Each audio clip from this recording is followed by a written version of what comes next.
प्रशांत किशोर ने दिलीप जायसवाल की उड़ाई खिल्ली। बिहार में भाजपा के पास नहीं है कोई मजबूत चेहरा। नीतीश को सीएम बनाना बीजेपी की सबसे बड़ी भूल। 2025 में बिहार में बीजेपी भुगतेगी इसका खामियाजा। नमस्कार, कैपिटल टीवी बिहार देख रहे हैं आप और आपके साथ मैं हूं दिव्या। 2025 चुनाव को लेकर बिहार में आरोप प्रत्यारोप का दौर शुरू हो गया है। कभी जेडीयू आरजेडी पर निशाना साधती है तो कभी बीजेपी कांग्रेस पर, लेकिन अब इसी में से एक नाम है प्रशांत किशोर का। प्रशांत किशोर ने एक तीर से दो निशाना लगाया है, एक तो नीतीश कुमार पर और दूसरा दिलीप जायसवाल पर। क्या है पूरा माजरा, बताते हैं आपको विस्तार से। दरअसल जनसुराज पार्टी के सूत्रधार प्रशांत किशोर ने बीजेपी के प्रदेश अध्यक्ष दिलीप जायसवाल को लेकर बड़ा बयान दिया। उन्होंने दिलीप जायसवाल की खिल्ली उड़ाई है। प्रशांत किशोर ने कहा कि अगर दिलीप जायसवाल को किसी गांव में खड़ा कर दिया जाए तो वहां के 10% लोग भी उन्हें पहचान नहीं पाएंगे। प्रशांत किशोर ने कहा कि भाजपा दुनिया की सबसे बड़ी पार्टी होने का दावा करती है, लेकिन बिहार में उनकी हालत बेहद दयनीय है। अगर बिहार भाजपा के प्रदेश अध्यक्ष को किसी गांव में खड़ा कर दिया जाए तो वहां के 10% लोग उन्हें पहचानने से इनकार कर देंगे। पीके ने यह भी कहा कि बिहार में बीजेपी के पास अपना कोई मजबूत चेहरा नहीं है। इतना ही नहीं, प्रशांत किशोर ने इस दौरान नीतीश कुमार की 45 विधायकों के साथ मुख्यमंत्री बनाए रखने के भाजपा के फैसले को रणनीतिक भूल बताया है। वैसे प्रशांत किशोर ने कहा है कि नीतीश कुमार को मुख्यमंत्री बनाना भाजपा की सबसे बड़ी भूल और इसका खामियाजा अगले चुनाव में भाजपा को जरूर भुगतना पड़ेगा। प्रशांत किशोर ने यह भी कहा कि अगर प्रधानमंत्री मोदी पिछले 10 सालों में बिहार के विकास के लिए एक भी बैठक करते तो वे अपना अभियान छोड़कर एनडीए का समर्थन करते। उन्होंने यह भी कहा कि बिहार में जाति धर्म से ऊपर उठकर मोदी को जिताया, लेकिन मोदी को बिहार की चिंता ही नहीं है। खैर, आप खुद सुनिए प्रशांत किशोर ने किस तरीके से दिलीप जायसवाल नीतीश कुमार की आलोचना की है। भाजपा का मोदी का गुनाह ये है कि जिस बिहार को जातिवादी समाज कहकर लोग हंसते हैं, अनपढ़ कहते हैं, हम लोग को बेइज्जत करते हैं, उस समाज ने जातियों से ऊपर उठकर गुजरात के एक लड़के को राजा बनाया। लेकिन मोदी जी ने पिछले 12-15 साल में बिहार के विकास के लिए हमने खुली चुनौती दे रखी है 2 साल से।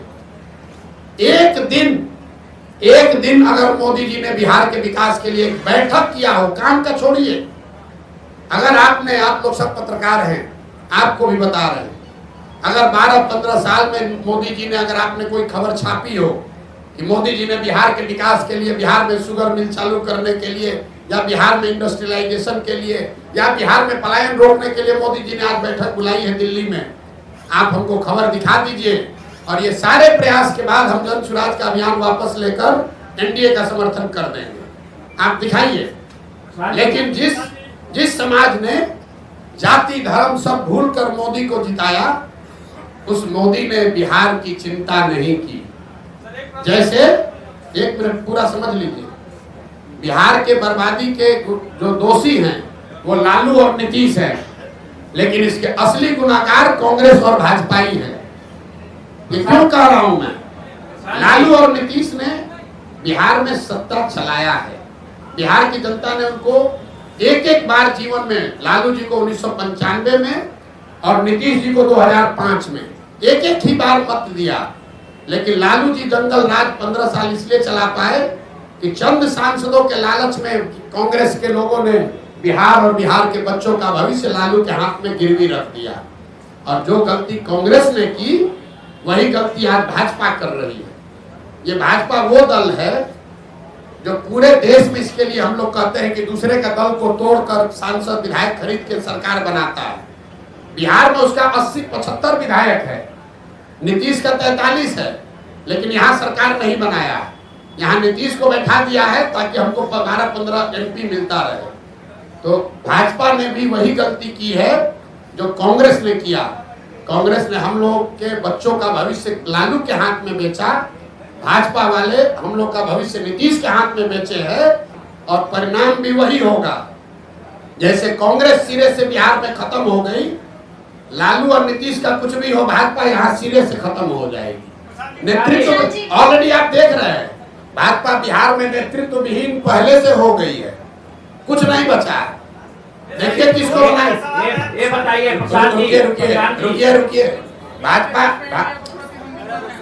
भाजपा के जो यहाँ अध्यक्ष बने हैं, हम आपको आपके मन से बता रहे हैं, सुन लीजिए, उसके बाद में 1 घंटा बैठे हुए भाजपा के जो अध्यक्ष बने हैं, बिहार के किसी गांव में चल के खड़ा हो जाए, उसमें से 10% आदमी भी नहीं कह सकता है ये आदमी कौन है।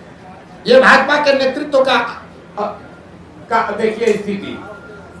जो भाजपा के अभी अध्यक्ष है उसको बिहार में 10% आदमी पहचानता नहीं है कि आदमी है कौन। अब भाजपा उनके जरिए बिहार सुधारना चाहती है, ये दिखाता है। यही काम कांग्रेस ने किया था, उन्होंने अपने नेतृत्व को खत्म करके लालू के हवाले कर दिया। तो भाजपा ने अपने नेतृत्व को, उसमें भाजपा में भी जो काबिल आदमी है उसको सबको हटा के और ऐसे लोगों को दिया है जो नीतीश का झोला ढोते रहे।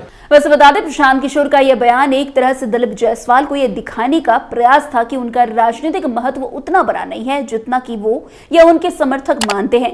यह बयान केवल जायसवाल की आलोचना करता है, बल्कि भारतीय जनता पार्टी के लिए एक संकेत भी देता है कि बिना जनता के विश्वास और सही रणनीति के कोई भी नेता सफलता प्राप्त नहीं कर सकता है। इसके साथ ही प्रशांत किशोर ने यह भी स्पष्ट किया है कि राजनीति में सफलता केवल नाम और पहचान से नहीं आती, बल्कि जनता के बीच की गहरी पैठ, कड़ी मेहनत और सही समय पर सही निर्णय लेने की क्षमता भी महत्वपूर्ण होती है। वैसे भारतीय राजनीति में कई राजनेता और पार्टियां हैं जो चुनावी परिणामों को प्रभावित कर सकते हैं, लेकिन 2025 के आम चुनाव में नीतीश कुमार की भूमिका भाजपा के लिए अत्यधिक महत्वपूर्ण हो सकती है। बिहार के मुख्यमंत्री नीतीश कुमार का राजनीतिक प्रभाव और उनका राज्य में गहरा जनाधार भाजपा के लिए कई त्रुटियों से एक सशक्त सहयोगी साबित हो सकता है। हालांकि उनकी पार्टी जनता दल यूनाइटेड का राष्ट्रीय स्तर पर उतना प्रभाव नहीं हो सकता जितना कि भाजपा का, लेकिन बिहार की राजनीति में उनकी स्थिति बहुत महत्वपूर्ण है। इसलिए भाजपा के लिए नीतीश कुमार की भूमिका 2025 में किसी भी लिहाज से अहम हो सकती है। वैसे बिहार में नीतीश कुमार के प्रभाव और जातीय सामाजिक आधार को देखते हुए भाजपा को नीतीश कुमार के साथ गठबंधन बनाए रखने की आवश्यकता हो सकती है। हालांकि कुछ चुनौतियां भी होगी, लेकिन यदि भाजपा नीतीश कुमार के अनुभव और जनाधार का सही उपयोग करती है तो यह गठबंधन बिहार में भाजपा के लिए एक मजबूत चुनावी मंच साबित हो सकता है। वैसे 2025 के चुनाव में नीतीश कुमार का सहयोग भाजपा की सफलता के लिए महत्वपूर्ण साबित हो सकता है और उनके नेतृत्व में बिहार में भाजपा की स्थिति को सुदृढ़ किया जा सकता है। खैर, अब आने वाला समय ही बताएगा कि जिस तरीके से प्रशांत किशोर ने दिलीप जायसवाल और नीतीश कुमार की खिल्ली उड़ाई है, उसका एनडीए के द्वारा क्या कुछ प्रतिक्रिया दिया जाता है। तो फिलहाल इस खबर में आज के लिए बस इतना ही। अन्य खबरों में हमारे साथ ऐसे आगे बने रहे और देखते रहे। तब तक के लिए कैपिटल टीवी बिहार। धन्यवाद।